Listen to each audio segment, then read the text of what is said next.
Self-referred agents is the DAPA, CO, XO, OIC, CMC, Chief of the Boats, and the Navy Drug Counselor, like my assistant, the chaplain,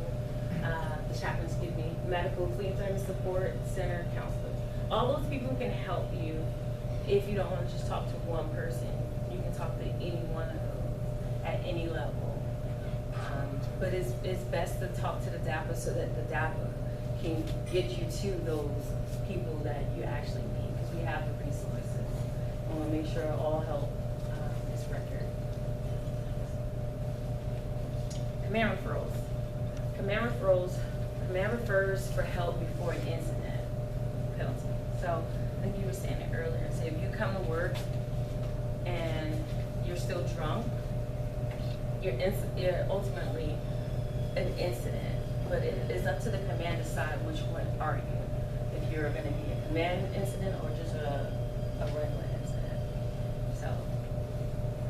Yeah, essentially, if you go to work and people are noticing that, hey, this person's not really in it when you're here, there's something wrong.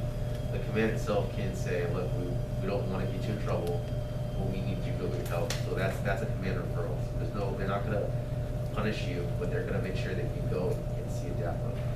And that's pretty much them just trying to help you out first. That is a possibility that they can just say, we can see something's going on here, we want you to get the help that you need. But that is a possibility. And if that happens, they're not penalizing you, you're not getting sent to mass or anything like that. But verbally, don't show up to one class, right? You realize beforehand something's going on, that we need to talk to someone. Alcohol incidents. It's an incident, an offense punishable under UCMJ, a civilian law committed by a sailor, where in the judgment of the sailor's CO, consumption of alcohol was a contributing factor. So if you get into a fight, and if you're at the bar, ultimately they're going to think you were drinking, that's the reason why you got into a fight. But if you're just outside walking and you got into a fight, you're outside and you're fighting. That's the difference. So it can be presumed, however, but if alcohol is the baseline, you're going to be an alcohol-related incident. Consequences of alcohol incidents. Sailor is held responsible for misconduct committed while misusing alcohol. Punishment is based on misconduct, not the alcohol problem. Punishments can include restriction, loss of pay and or privileges, loss of promotion recommendations, loss or suspension of security clearance, or eligibility. Everybody understand that?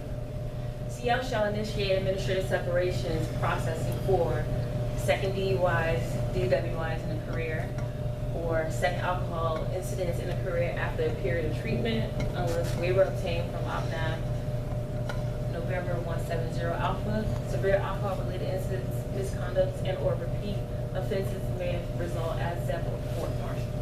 Doesn't mean that you can go out and get a second DUI or a DUI. It just means that you will get separated if you have a second DUI. Best practice is to not get any DUIs. Next slide. These are the types of discharges. Administrative separation, honorable, general, other than honorable, punitive discharge at court-martial, bad conduct discharge, dishonorable discharge. Self-explanatory. These are our resources. I have a duty cell on there, second one. It's always on. I'm also on Global. You can find me. If you have any questions, please feel free to reach out. But always, always, always practice safe drinking.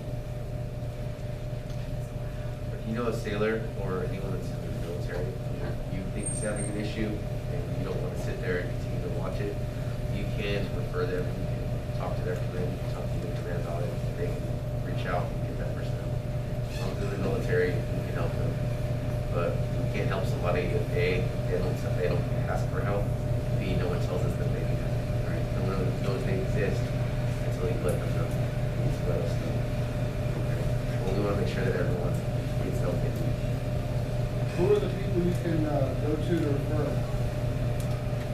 So normally the DAPA is who you talk to for everything, but the CO makes a suggestion that if it's a command incident or if it's a self-referral, well, self-referral is when they go to the actual like tripler or the SARP themselves.